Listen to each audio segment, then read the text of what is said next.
You're listening to Catholic Sprouts, the daily podcast for Catholic kids that strives to plant seeds of faith.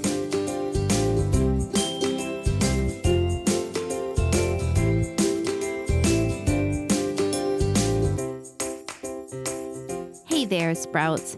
Today is Wednesday, October 21st, 2020. This week on the Catholic Sprouts podcast, we are talking about the person that prepared the way for Jesus Christ in his public ministry, and that, of course, was his cousin, St. John the Baptist. We have already heard about what the landscape of Judea was like and the birth story of John the Baptist and the beautiful song that his father, Zacharias, sang when he was born. Now, today we're going to do a little bit of background work. There are various groups that Jesus speaks to and condemns in the Bible. We might be used to hearing these names, but maybe you don't know much about them. A lot of the understanding that we might need to work on is understanding how a person became a priest for the Jewish faith, how you became a priest and served the people in the temple in Jerusalem. Now, this is confusing because it is very different from how a person becomes a priest in the Catholic Church. Okay, so think way back to the very formation of the tribe of Israel. There was a man named Jacob, and he had 12 sons. And each of those sons went on to have big, gigantic families. In fact, each of those sons, their name has to do with a tribe of Israel. People can look all the way back in their family tree and say, I come from the tribe of Judah. I come from the tribe of Levi, whatever it might be. And they're talking about these 12 sons from Jacob. They look all the way back in their family tree, generations upon generations back. Now, way back, there was one of the sons of Jacob named Levi, and it was decided that every one of his descendants, that they would become the priestly tribe. So if you wanted to be a priest, you had better belong to that family tree, because if you didn't, there was no way that you would ever become a priest.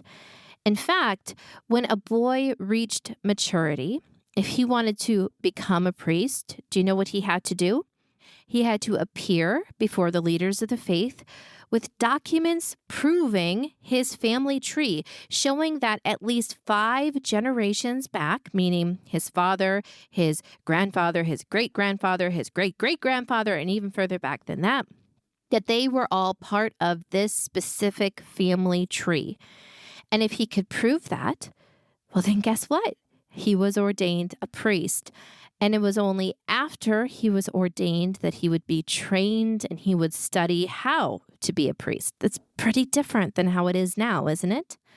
Well, the interesting thing is that John the Baptist, his father was a priest offering sacrifice when an angel appeared to him. So he was also part of this priestly class.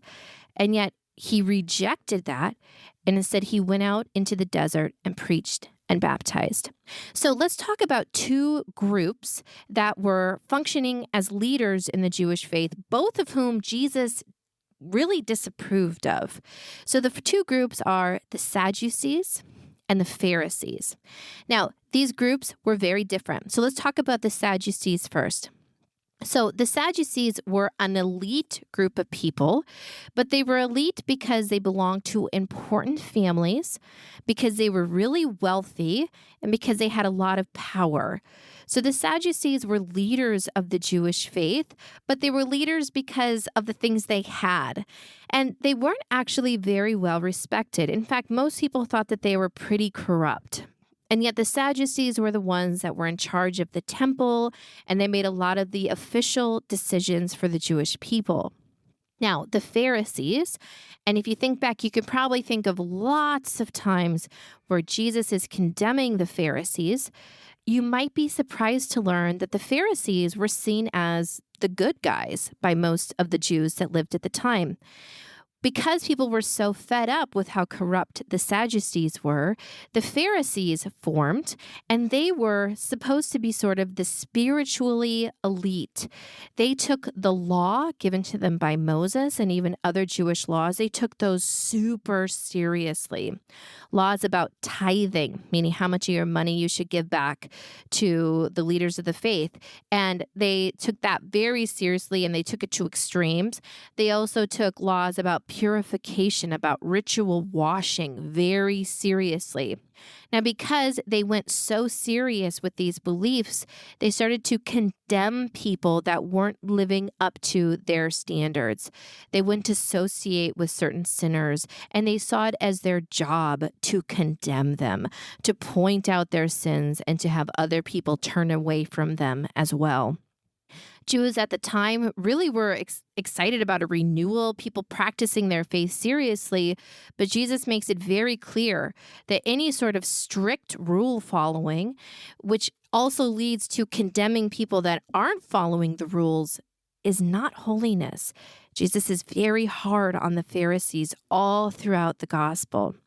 Now, we're going to go into John the Baptist's public ministry and how he addressed these groups of people and what he did differently.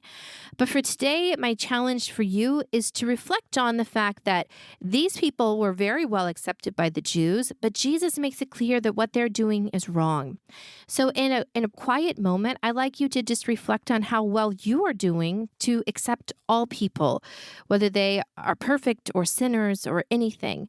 So just reflect on that. Am I welcoming all people, or am I, in some cases, being like a Pharisee and condemning sinners and turning them away? That's it for Catholic Sprouts today. We'll be back tomorrow, but until then, continue to grow in your faith and truly sprout into the beautiful creation that God created you to be.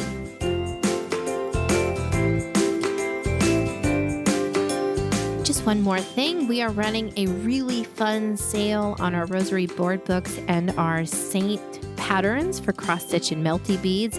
The sale runs through the end of October, so I encourage you to check it out by checking the links in this podcast episode.